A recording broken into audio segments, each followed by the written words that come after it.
Your kid just looked you dead in the eyes and said, "Make me." You felt your soul leave your body. Your blood pressure hit numbers that should come with a paramedic. And while you're Googling military schools near me, they're in the next room telling the cat, "You're so annoying." Even the cat's reconsidering its life choices. But here's the twist. They're just in the scientific testing phase, when you're the experiment.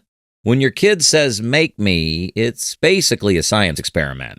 Your kid's not broken. They're just running a live experiment called, "Can I overthrow the government in my own house?" Here's what's really happening inside that tiny rebel brain. The prefrontal cortex, the part that controls impulse, judgment, and the ability to not say "make me." Yep, you got it. It's still under construction. Meanwhile, the amygdala, the emotional smoke detector, is firing like fireworks on the 4th of July. Stanford neuroscientists found that the independence-seeking part of the brain develops years before the self-control part. Translation, they want to run the country, but they still eat glue on the weekends. So when they cross their arms and announce, "You can't make me," they're not plotting your downfall. They're running data. They're testing the hypothesis, "Does mom still mean it? Clean your room." "Now you clean it." Your blood boiling. Their brain? Fascinating. The subject appears triggered. Further testing required. This isn't excuse-making. It's enemy intel. Because the second you understand their defiance is developmental, not diabolical, the power shift begins. Sure, they look like the enemy, but really, they're a half-built scientists with emotions instead of lab goggles. And unfortunately, you're the lab rat. And here's where most parents accidentally make it worse. By falling right into the trap their kid's brain just set. Why every argument with your kid turns into free entertainment for them. Here's the bad news. Every time you get dragged into a shouting match with your kid, you've already lost. Not because you're weak, because you just joined their game show, "Who can make the adult lose it first?" Harvard's behavioral psychology research says it plain. When you engage with Backtalk, you reward it. Your red face, 5 points. Your raised voice, bonus round. That spectacular forehead vein, chef's kiss. Premium content, 10 out of 10 performance. Would yell again. Picture it. You. Do your homework. Kid. Do your homework. You. Don't talk to me like that. Kid. Don't talk to me like that. You. Rage explosion. Kid. Mission accomplished. They just turned you into a reactive puppet. They pull the string, Backtalk, you dance, get angry. They're the director. You're the unpaid actor in their drama. The second you argue back, you make defiance feel powerful. You validate Backtalk as an acceptable communication method. It's like entering peace talks with a 4-foot terrorist missing 2 front teeth and high on Capri Sun. So next time they try to bait you, don't audition. Cancel the show. No reaction equals no rerun. The one move that turns Backtalk into white noise.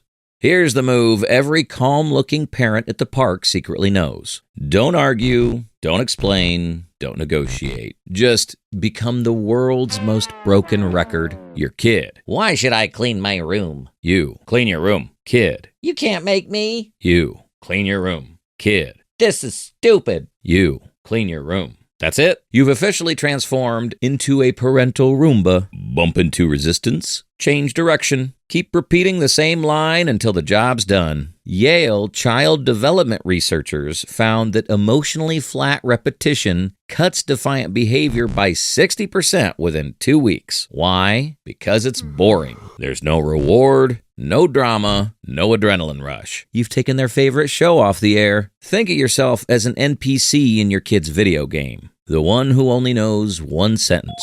Clean your room. They can rage, negotiate, or deliver a TED Talk on injustice, and you just keep buffering. The beauty? It requires zero creative energy from your fried parent brain. Pick your phrase, stick to it, channel Siri after a powerful nap. Congratulations. You just beat defiance using monotony as a weapon. Achievement unlocked. Parental ZenBot 2.0. If you've already evolved into ZenBot 2.0, you clearly have the discipline to hit subscribe before your kid interrupts again. How to make consequences handle themselves so you don't have to.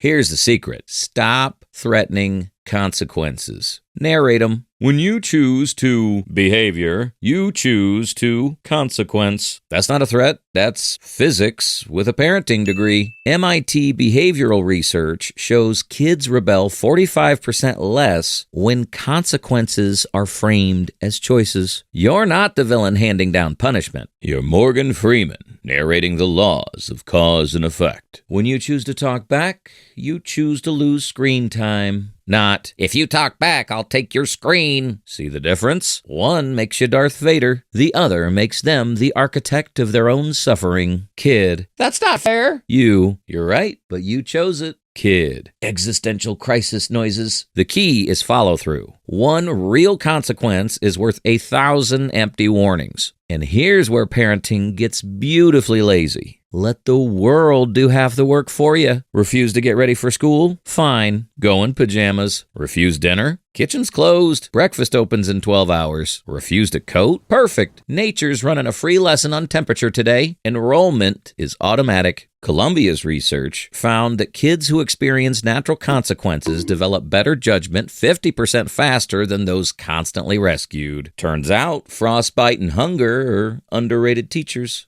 Kid, I'm not wearing shoes. You, okay. 10 minutes later, the ground is cold. Yep. You're not mean. You're just retired from arguing about shoes. No yelling, no power struggle, just calm, predictable cause and effect. The universe has your back. You just have to get out the way.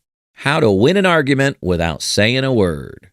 Here's the part that'll break your brain a little. Your kid doesn't actually want control. They want your reaction. Your anger is their electricity. So the moment you stay calm, power outage. Welcome to blackout parenting. Northwestern researchers found that when parents keep a steady tone during defiance, meltdowns end 70% faster. Your calm is kryptonite. Your zen, pure torture. They scream, I hate you. You, in your best customer service voice? That's okay. Room still needs cleaning. They're expecting fireworks. You're giving them elevator music. They're throwing emotional grenades. You're lying on the floor like a seasoned action hero thinking, missed me. Practice that calm voice in the mirror. Seriously. The one that sounds like you're on a spa day sponsored by Xanax. The one that makes them look at you like, wait, did mom just get body snatched? Because when you don't flinch, the whole show collapses. No audience, no drama, no dopamine. Quick reality check. Who else got told they're the worst parent ever this week? Drop your kid's most creative insult in the comments. Mine said, I parent like a tired sloth. Honestly, I'm taking that as a compliment about my energy efficiency. The secret need hiding inside every backtalk. Plot twist. Your defiant kid isn't trying to disrespect you. They're trying to be heard by you. Backtalk is just emotion wearing bad grammar. And maybe a hoodie pulled low for dramatic effect. It's a malfunctioning attempt at being taken seriously. When they yell, this homework is stupid, the instinct is to say, no, it's not. Do it anyway. But that's like trying to put out a fire with more fire. Instead, try this. You really hate this homework. It still needs doing. But I hear that you hate it. Boom. Emotional judo. You acknowledge the feeling without changing the rule. Harvard's attachment research backs it up. Kids who feel heard are less defiant than kids who are just disciplined because acknowledgement isn't agreement. It's respect disguised as listening. It sounds like, I don't want to go to bed. You really want to stay up. Bedtime's still 8, and you're mad about that. Their brain short circuits. They got heard, but didn't win. They're seen without being in charge. And weirdly, they calm down. Validation doesn't weaken authority. It proves it because you're calm enough to hold both truths. Their emotion matters. Your boundary stands. That's the kind of respect they're actually asking for, even if it comes wrapped in an eye roll and a side of sarcasm. How to end a war without losing your kid. When the shouting's done and the storm passes, don't rush to fix the behavior. Fix the connection. Say something simple like, that was hard for both of us. I love you, even when we disagree. Berkeley research shows that repairing the relationship after conflict cuts future defiance by 40% because kids who feel connected after consequences rarely repeat the behavior that caused them. You don't need a lecture. You don't need a PowerPoint on respect. You just need a moment. Want to read together? Want to walk the dog with me? Want to help make dinner? You're reminding them conflict doesn't cancel love. Rules don't erase warmth. They can be difficult and still be valued. Because what they're really testing isn't your patience, it's your consistency. They're not plotting your downfall, they're checking if you're sturdy, calm, and dependable. Every time you stay composed instead of combusting, you win. The kid who says, "make me," today becomes the teen who respects boundaries tomorrow. Defiance, handled right, turns into confidence with manners. Stay calm, stay consistent, stay connected. Backtalk only works when you play. Game over, you win.